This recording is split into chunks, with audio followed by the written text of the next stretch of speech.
আমি ওর সাথে ঘুমাবো না। কেন ঘুমাবি না কেন? আমি তো স্বামী না?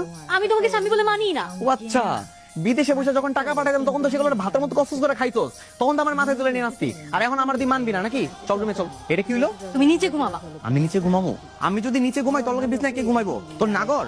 আমার টাকা কিনা বাড়ি, আমার টাকা কিনা খাট, আর আমার কাছে নিচে ঘুমাইতে? এক্সকিউজ মি, এখানে যা কিছু আছে কিছুই আর তোমার নেই, সব আমার। আর তোমার বাবা মা যে বস্তিতে থাকে সেখানে প্রতি মাসে 5,500 টাকা করে দেওয়া লাগে, সেটাও না আমি দেই। একটা থাপ দেয় সোজা করে ফেলাম। কার টাকা দেস তুই? তোর বাপের টাকা দেস? আমার টাকা আমার আব্বা আম্মার কাছে পৌঁছাইতেছোস, আবার আমার লোক অহংকার দেখাইতেছোস না? হ্যাঁ করি, কারণ তুমি যেন পরে খোটা না দিতে পারো যে তোমার বাবা মার আমি কোনো খোঁজ খবরই নিই না। কালকা সকালবেলা যদি আমার আম্মা আব্বার কাছে যে মাছ না যেতিস না, তোর এমন অবস্থা করবো না নিজে চিনতে পারবি না প্লিজ। তুমি যেহেতু দরদ, সারাদিন তো বাপ মার কাছে একবারও গেলা না, এখানে কেন আসছো? ও আচ্ছা, আমি আমার আব্বা আম্মার কাছে যাই আর তারপর তুই তোর নাগর গড়ালে আমার সবকিছু নিয়ে ভাগাল হয়ে যাবি, পালাবি নাকি? এটা তো আমি হইতে দিব না। 24 ঘন্টা তোর আমার চোখের সামনে রাখবো, চুপচাপ থাকবি। সরে দিক দা, চুপচাপ সে ঘুমা। এখন চুপ থাকবে। এই দেখ, এটা কিন্তু চুলা বটি তৈরি করে সবকিছু আছে, নিজের হাতে সবকিছু কাটাকাটি করে তৈরি করবি। আজকে তোর রান্না করা খাবার আমি আমার মা বাবা একসঙ্গে বসে খামো। যা শুরু কর। বেশ, আমার ঠেকা পড়ছে। তুমি জানো না আমি রান্না বান্না পারি না? এই পাই না মানে কি? হ্যাঁ, আমার টাকা দিয়ে ফুটানি করার সময় মনে ছিল না? তখন এত কিছু কইছিল, খুব তো মজমস্তি করে বেড়েছস, এমন তো কষ্ট লাগে কেন?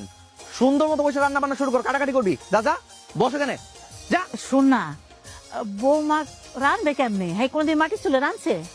আমি রান্না করে দিব মনে। মা তুমি একদম চুপ থাকো। ও যদি রান্না করতে না পারে ওর মারে নিয়ে এসে বসে রান্না করবো, তারপরে এই রান্না ওর করা লাগবো। চাস না কে? যা। আর তুমি নিয়ে যাও তো। এই শুরু কর। তার বাপে রিক্সা চালাইতে গেছে। কি? আমার বাবা রিক্সা চালাইতে গেছে? এই যে জমি জমা বেচা এই বস্তি কাইনা রাখছে বৌমা, কিন্তু পেট পেট তো চলে না, এই লেগে তোর বাপে রিক্সা চালায়। তাই যা পায় চাল দিলে আনে, আমরা লাইন দেবে খাই। আমি মাথার ঘাম পায়ে ফেলায় বিদেশে বসে তোমাদের জন্য টাকা ইনকাম করি, সেই টাকা তোমাদের হাতে পর্যন্ত এসে পৌঁছায় না। এই দিন আমার দেখা লাগতেছে। এই দাঁড়া।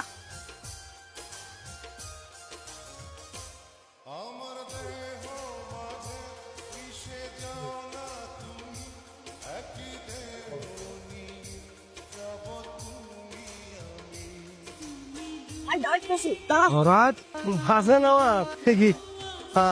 আমি কি স্বপ্ন দেখতেছি নাকি সত্যি? আমি সত্যি সত্যি তোমার সামনে বাবা। তুই কবে এলি? তুই কিছুই তো জানি না, কিছু জানাইলি না। জানো বাবা, তোমরা এই জায়গাতে এটাকে আমি জানতাম। তোর বাপে না বড় মাছ নিয়ে আইছে, মাথাটা পছন্দ করে যে, এই নিয়ে চালু দাও। সব দিতাছি তো। আরে ডাইলা দাও তো। আরে না, তোমরা না আব্বা আমার নিয়ে একদম চিন্তা করো না, বুঝছো?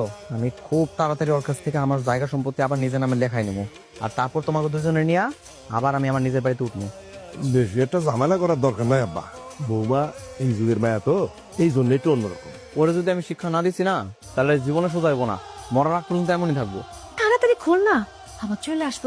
তাকাইস না, তাড়াতাড়ি কর। দেখি কি গহনা কাটে নিয়ে আসছে। না, ও যে শয়তানের শয়তান। তোমার মনে হয় ও যদি কিছু আনে এই লাগেজে রাখবে? খুঁজতে তো কোনো অসুবিধা নেই, দেখ না কি গহনা কাটে নিয়ে আসছে। কিছুই তো নাই মা।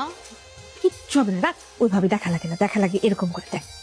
সেই সব জায়গা থেকে হাগুস, দেখতে কি লিখছে এখানে? কিরে চোরের বাচ্চা চোর, কি ভেবেছিলি লাগেজের মধ্যে তোদের জন্য সব সাজিয়ে রেখে দিব, তাই না? ব্যাগ যেভাবে ছিল সেভাবে রেখে দে তাড়াতাড়ি।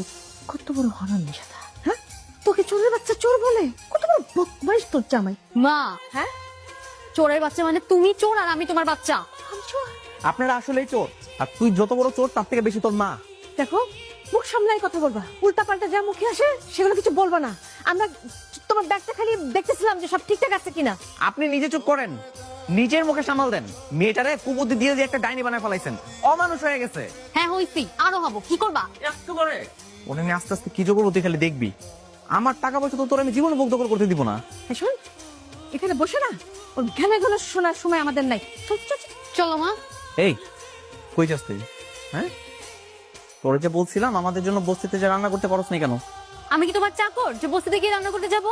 ও আচ্ছা, এখন থেকে এইবারে সব কাজ তুই করবি, রান্না করে যাবি, রান্না বান্না করবি, পুরো রান্না করে তুই সামলাবি। চল। ঠিক আছে, তাহলে আপনারা ধরি, আসেন এখানে। হেই, হেই, আমার মেয়েকে কিভাবে কুকুরের মতো নিয়ে গেলে? কি কুকুরের মতো ব্যবহার করতেছে? তুমি এখানে দাঁড়ায় আছো কেন? চোখ বন্ধ করে আছো কেন? কিছু একটা বলো। কি বলবো, তোমার কারণে আজকে মেয়েটার এই দশা। ওর শাস্তি হওয়ার দরকার আছে। এখানে সবগুলো কাজকর্ম তুই করবি, আর এই যে বাসনপত্র যেগুলো আছে সবগুলো নিচে ধুবি। আর তারপর রাতের বেলা বসে বসে গত 4 বছর আমি তোর জন্য কত টাকা পাঠাইছি, কত সোনা দানা পাঠাইছি, সবকিছু হিসাব রাখবি। কালকে সকালবেলা সবকিছু আমার বুঝে দিবি, বুঝছো? শুরু কর।